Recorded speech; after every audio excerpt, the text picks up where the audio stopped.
Hi and welcome to my channel or welcome back. So this is my March 2022 wrap up, and here I'll be talking about some of the books that I read in March 2022 and some because I also read 6 books for the BookTube prize in March as well, but I have a separate video for those 6 books. So if you are interested in hearing what I think about those books, and those are all fiction, I was reading for the fiction category, you can check out the link that I have in the description box below. I also include the list of books that I read for that particular category, all 6 books.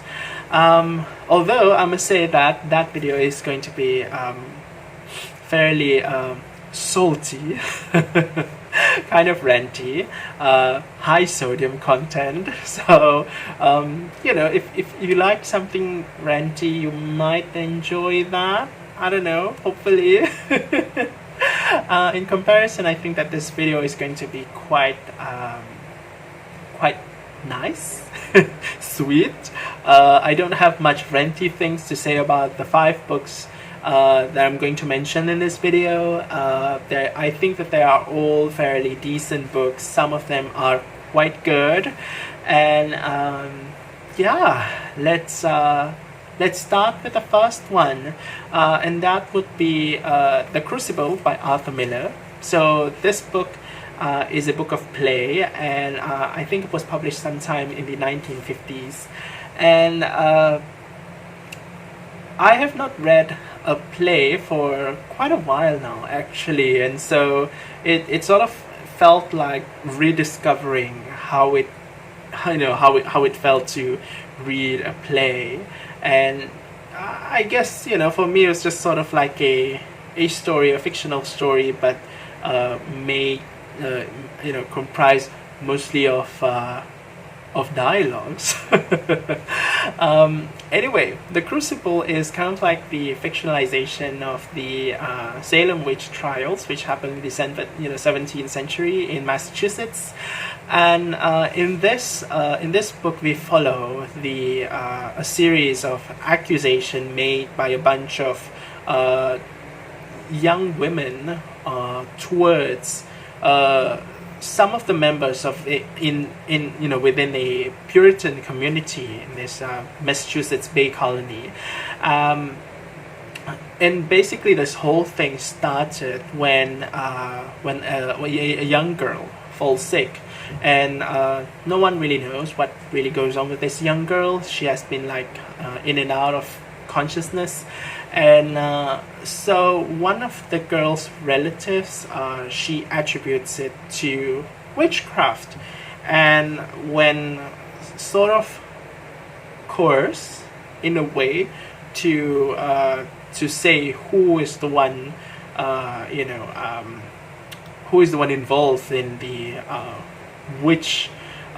witchcraft activity, she starts to name names of some of the people in the community, and it sort of avalanches into this, a bunch of other young women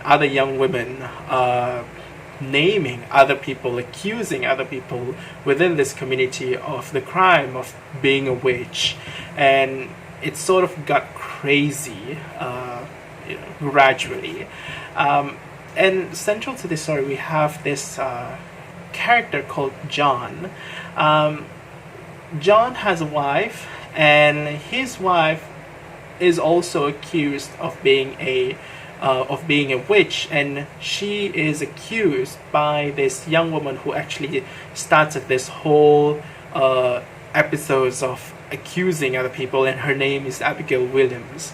And John is he is very concerned about his wife being accused of being a witch, because it could mean that his wife is probably going to be put on trial and probably going to be executed, just like some of the other those who have unfortunately been accused and put on and tried and actually executed. And John is quite worried about this, and but he wants to save his wife, but at the same time, he is facing a dilemma because he happens to have a particularly scandalous history with Abigail, and it is sort of suggested fairly obviously in this story that Abigail accuses John's wife because Abigail is not happy about how John decides to end things with her, like not want to do anymore, not want to have any more relationship with her, and Abigail is not happy about that. So yeah, John is sort of, he finds himself in this like really tricky situation. He wants to save his wife, but at the same time, he would probably have to expose Abigail. But if he does that, then he would have to expose his own past with Abigail, and that is quite difficult for him because he's sort of like considered to be a well-respected, upstanding citizen in his Puritan community, and yeah, he does not know what to do. And I think that this part is probably the most interesting part in this book. It's quite interesting to see what he ends up doing. The decision that he ends up choosing in this novel, in this play.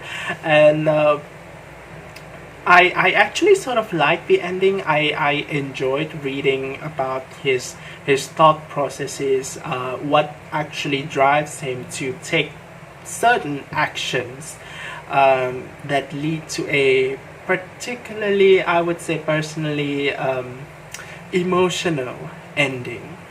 This book is also kind of interesting because it was published sometime in the 1950s, and around that time there was also this kind of this atmosphere of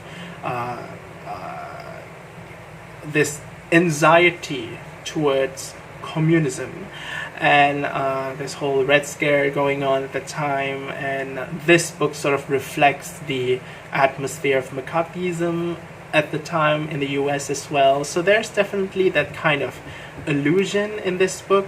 Well, I wouldn't say it's illusion because it's made fairly clear inside the text as well that the author really wants to include that element of the contemporary element of what was going on in the US at the time. So it's also kind of interesting in that sense. This is a fairly nice book. I would say that I wasn't really 100% emotionally invested, nor would I say that I was deeply engrossed in this story while I was reading it. It felt more like an assigned reading for a class. But yeah, there were still some nice elements that I was able to enjoy from this book. So that's it for my first book that I finished in March. Moving on to the second book is Kitchen by Banana Yoshimoto. So this book was originally written in Japanese, and it was translated into the English by Megan Backus. And this was a buddy read with Shannon from That's So Po. And I actually found out that this book is actually a collection of two works. The first one is the longer work called Kitchen, and the second one is a shorter work named Moonlight Shadow. And both of these works actually deal with the concept or themes of grief, loss, death of loved ones, and how to move on from feeling the grief, how to move on from that loss. So in this first story, we see a young woman who is an orphan. Her name is Mikage, and she's an orphan, but at the beginning of this story, she has just lost her grandmother, who was the only person that she had in her life. And so she was very devastated by that. She's really sad, and she ends up living in the household of a teenage boy and the teenage boy's mother. And apparently this teenage boy used to be fairly close with the grandmother, because the teenage boy used to work with the grandmother before. And so Mikage lives with this family. And it is there that she starts to form some kind of new attachment to new people in her life. Basically, she now has sort of like a newfound family. But this book is also this story is also a story about how a person moves on with the feeling of grief. So we also follow how Mikage deals with the the aftermath of losing her grandmother, how it affects her life, her outlook, and actually something else happens later in this story, which would sort of intensifies the amount of grief that Mikage experiences in her story, in her life. So this book, this story, I think, it was sort of lukewarm for me, and my feeling about this story was actually quite.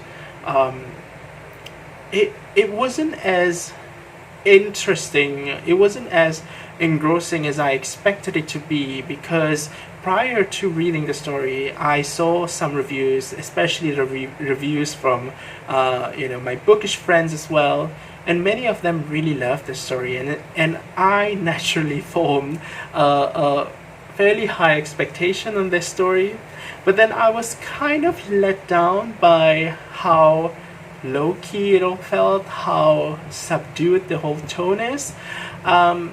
If you're the kind of person who enjoy a story that feels more like a slice of life, that is fairly slow, not super emotional, I think Kitchen would probably work for you. But I guess it just didn't work for me, because when I read a story about loss and grief, usually I want something that is more emotionally effusive, with emotions just pouring out. Maybe even be slightly dramatic, slightly. But yeah, usually I like it to be more expressive, or rather explosive.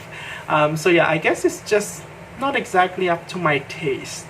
Now, for the second work, I would say I preferred much more compared to Kitchen, although to be fair, the level of explosiveness when it comes to descriptions of grief and loss is also not really there at the level that I wanted it to be.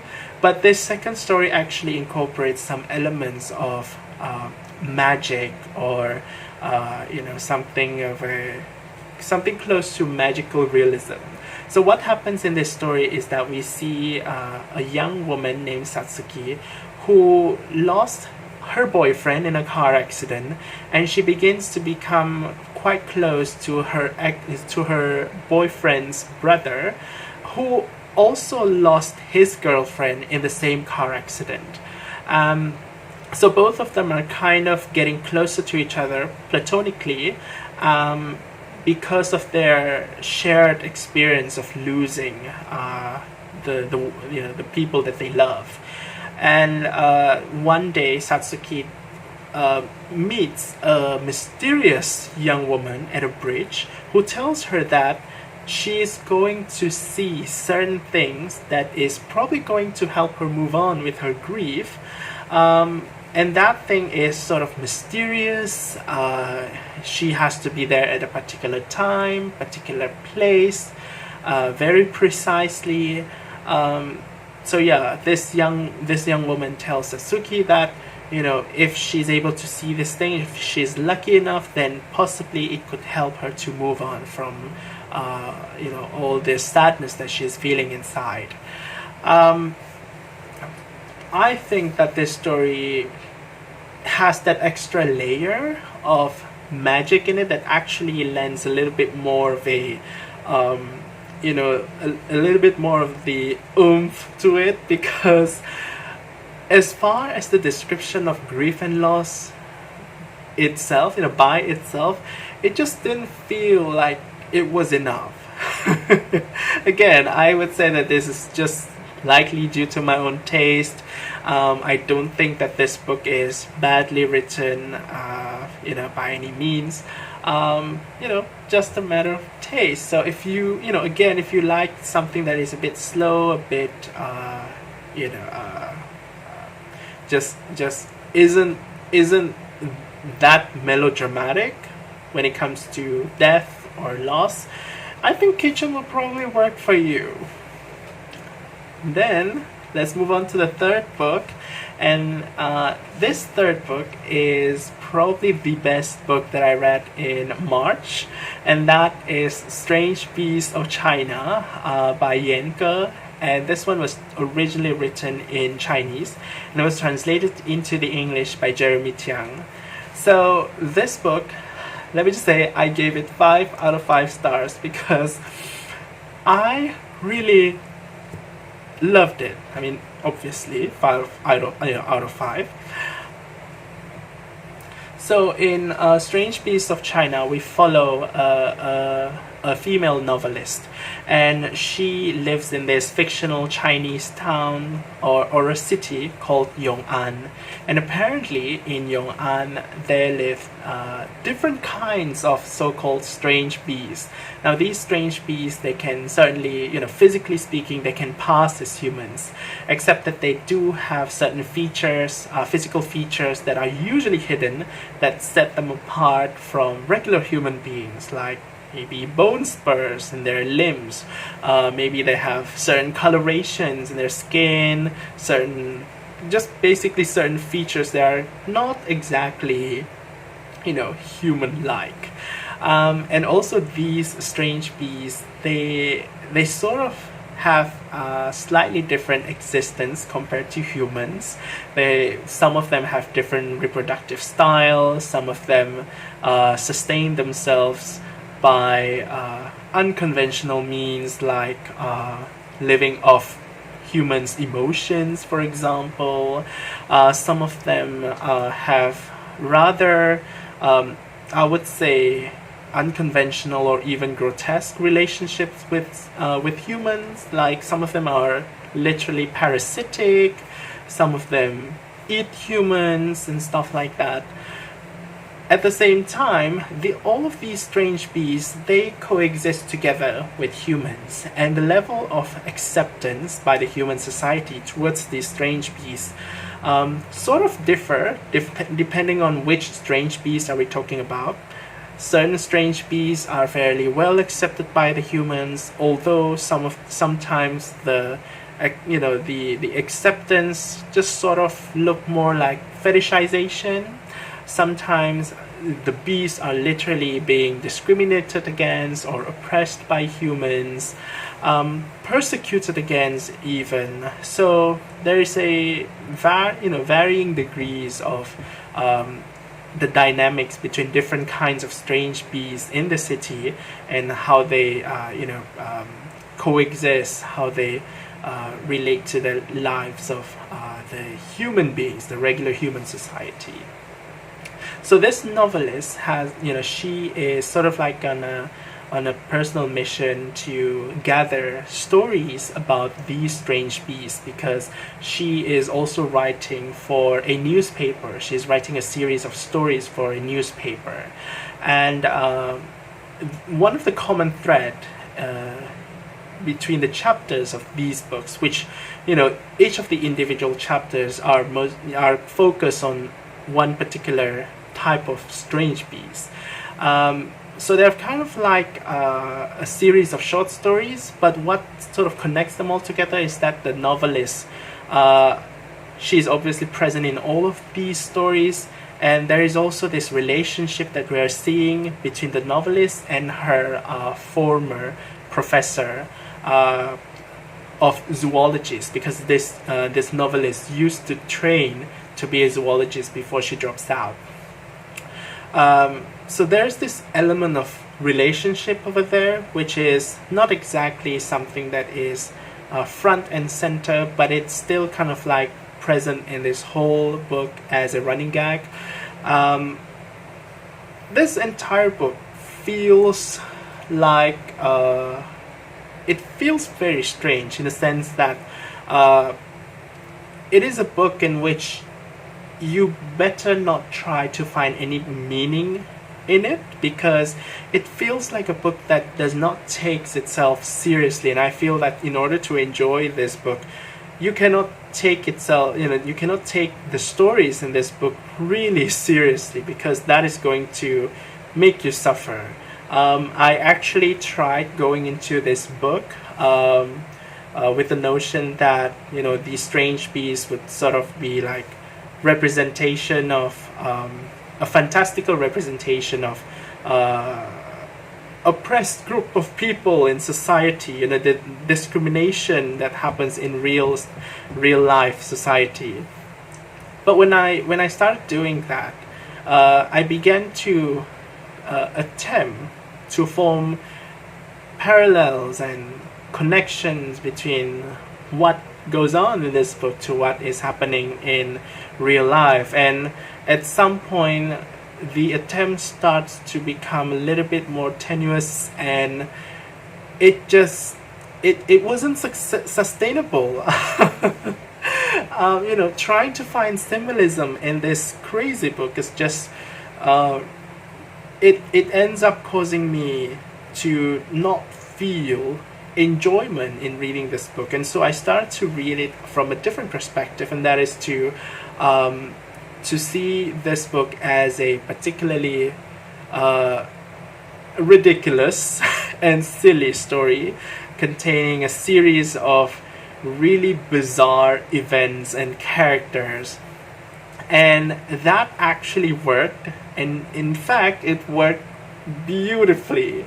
I ended up loving this book so much, because the more I read this book in this new light, that is this light in which I don't take this book seriously, and I just read it as if I'm reading something that is completely silly, I start to appreciate it more. I start to see what this book is trying to tell me, and it tries to tell me a lot of things, but at the same time it also doesn't tell me anything, if you get what I mean. Many of the scenes in this book is just so bizarre. It gets really funny at certain points, but the humor in this book is also very dark. You have obviously the stories of these different beasts who have different kinds of relationships with humans, and that part is obviously dark, especially when it comes to beasts that are very much exploited by humans, who are discriminated by humans. We certainly have those very dark elements in this book. There is also one part in which a bunch of people are getting euthanized at an airport because of some ridiculous reason.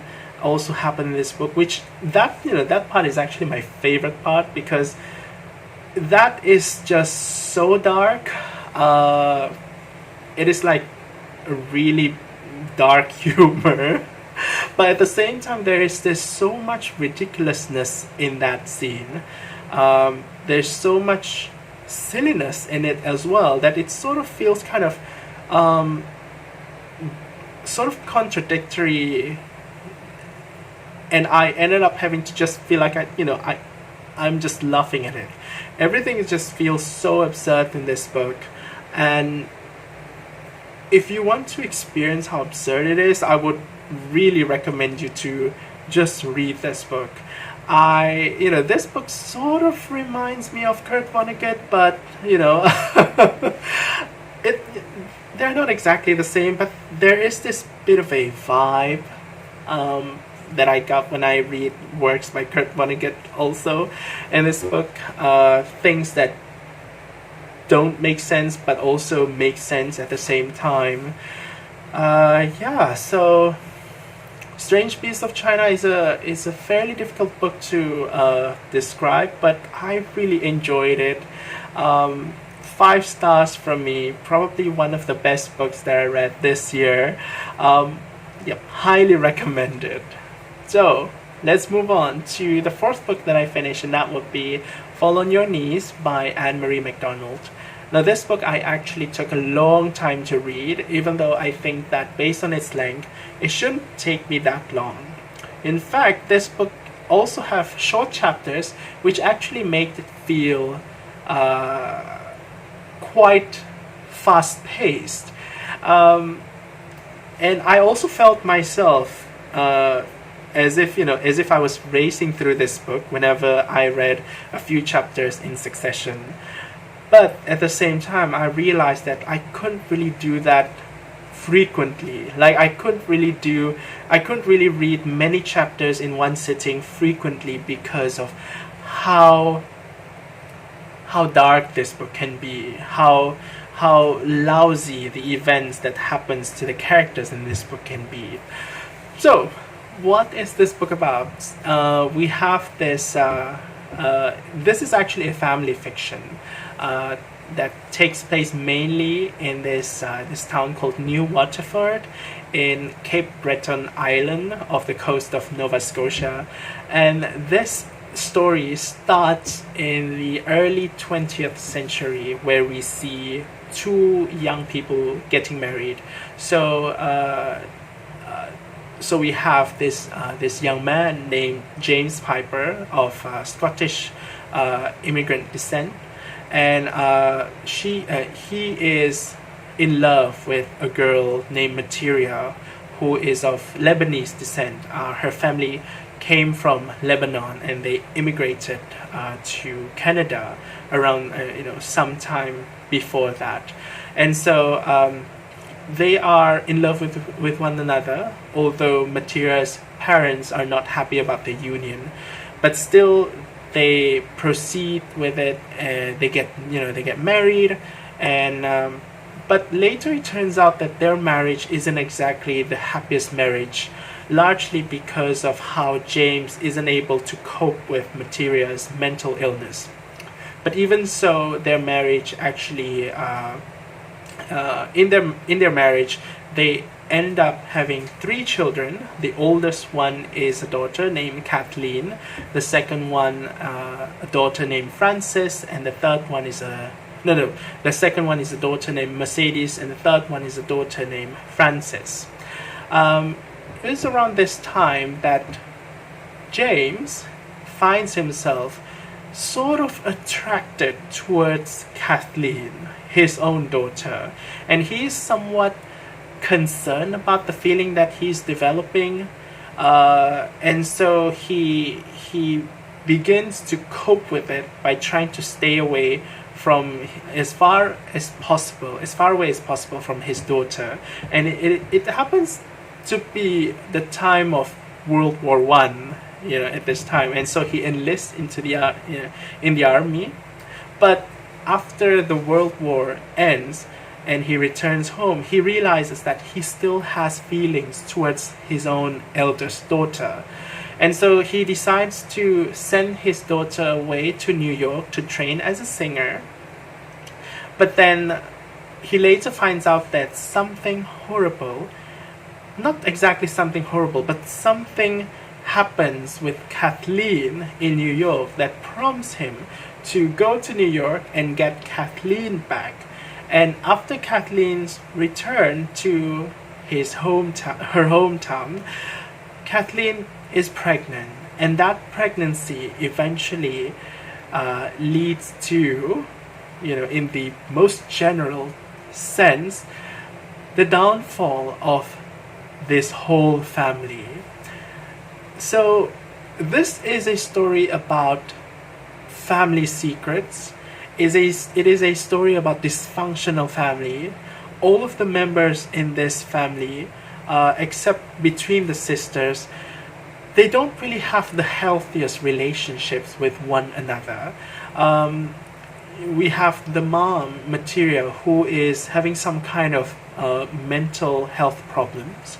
We also have the father, James, who develops this honestly incestuous desire towards his own daughter, and the fact that her daughter is being taken home by her own father, without any clear explanation as to what exactly happens in New York, just sort of adds onto that layer of mystery, that the air of this gothic atmosphere in this book. It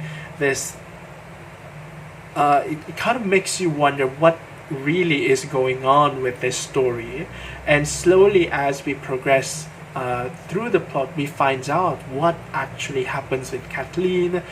Why does Kathleen end up becoming pregnant? And honestly, I think that this entire book just feels very harrowing, especially when we get to learn about all of these family secrets, some of which we already know what exactly happened, but certain members of the family aren't aware of them. But some of those secrets we don't know, and we only know about it all the way until at the end of this novel. I must say that this novel, despite being quite difficult to read, and it's difficult not because of the writing is difficult to understand, but because of its subject matter, because of the content, it can be quite difficult to say enjoy this book. You are able to appreciate it, but enjoy in the traditional sense is a little bit, it's a word that is quite difficult for you to relate with this book. But I must say that this book is very beautifully written. Even though it is a story about an extremely dysfunctional family, an unhealthy family, there is a possibility that this kind of story could get really soapy, but the writing, I personally think, sort of avoids the trap of being very melodramatic. And that is actually quite, I really love that. It feels sort of fresh. You read the story, but at the same time, there is this sense of distance between us and this family because of how detached the third person narrator can be sometimes. And so, as a reader, you can sort of feel like you're watching a drama of this family and see their story unfolds. At the same time, you can also choose to get closer to this family, but there is always this kind of sort of like a guarantee that you're not going to be, you are allowed to have a certain distance between yourself and this family. I'm not sure if I make sense, but that was something that I felt while I was reading this book. So yeah, this was a nice book. 4 out of 5 stars. I really enjoyed it. I do recommend this book, although at the same time I feel like it deals with so many difficult subjects that are that could possibly be triggering. We have mental illness, we have abuse of many kinds, we have sexual assault, we have death of various natures. We have war, we have different forms of violence as well in this book. We have racism. So yeah, if you find yourself to be fairly triggered by all those or any of those subjects, you may want to reconsider if you are interested in reading this book. So yeah, let's move on to the final book in this list, and that will be The Bread the Devil Knead by Lisa Allen-Agostini. So I actually intended to read all of the books in the in this year's Women's Prize long list. But I found out that when, by the end of March, I only managed to read one book from the long list. I don't know why. I felt really ambitious at the time, but this was the only book that I managed to finish, and I must say that this is probably one of the shorter books as well, in that whole long list. So yeah, obviously not gonna happen. But anyway, back to this book, the Bread the Devil Knead, by Lisa Allen-Agostini, is a wonderful book. So Lisa Allen-Agostini is a Trinidadian author, and this book is starting to get fairly known, especially among the online bookish community. I'm noticing that this book is starting to get mentioned more and more in BookTube and also on Bookstagram. One of the things this book is fairly known for is that it is written in Trinidadian Creole, and we'll get to that later. So this book is about this woman named Alethea Lopez, and she's a store manager working in Port of Spain. And so she this is a story about Alethea and her life.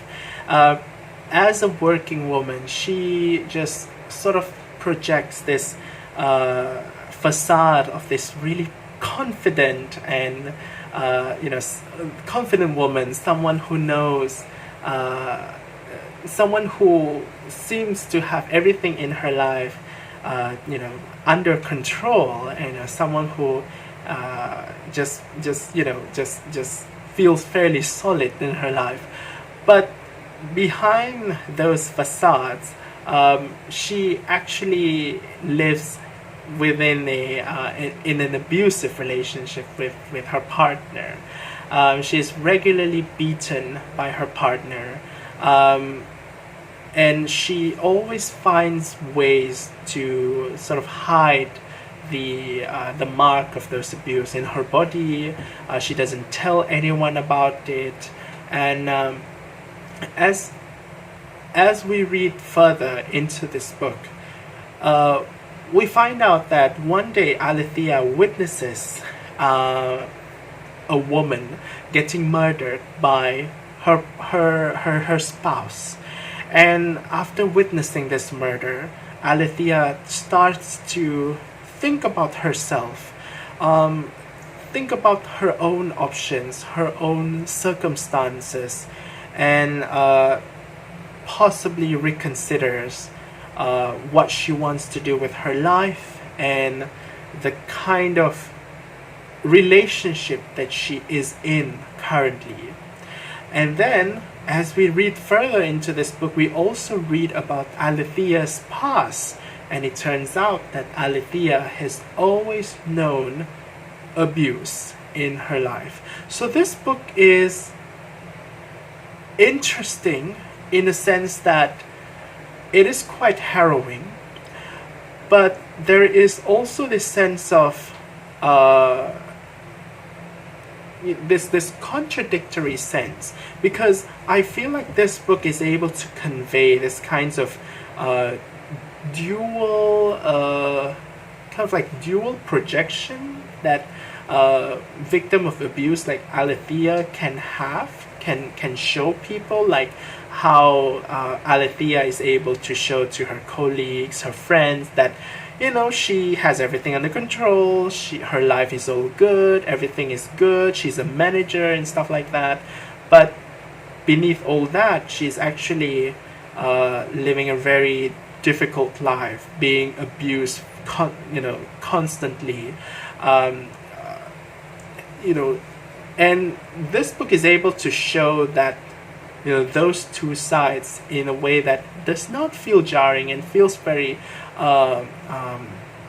quite, I would say, organic and natural. This book also has a dual timeline. The first timeline is when Alethea is an adult, which is the part that is taking place in the present. where we have Alethea working as the store manager and witnessing the murder, and she's nearly 40 years old. The second timeline is where we see Alethea being a young girl. And there are differences between these two timelines. The first timeline is actually written exclusively in Trinidadian Creole, which sort of lends it this really casual and conversational tone. And the second timeline, where we explore Alethea's childhood, is written in standard English. And so there is certain kind of detachment from from the character in that second timeline, which I think is honestly quite neat, because compared with the first timeline that's written in Trinidadian Creole, we feel this sense of intimacy between us and Alethea.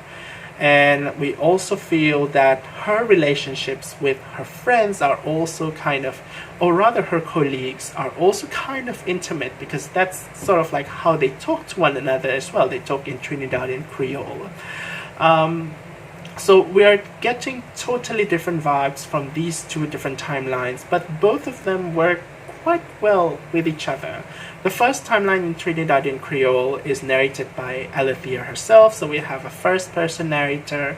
The other timeline, Alethea's childhood, is narrated by a omniscient third-person narrator.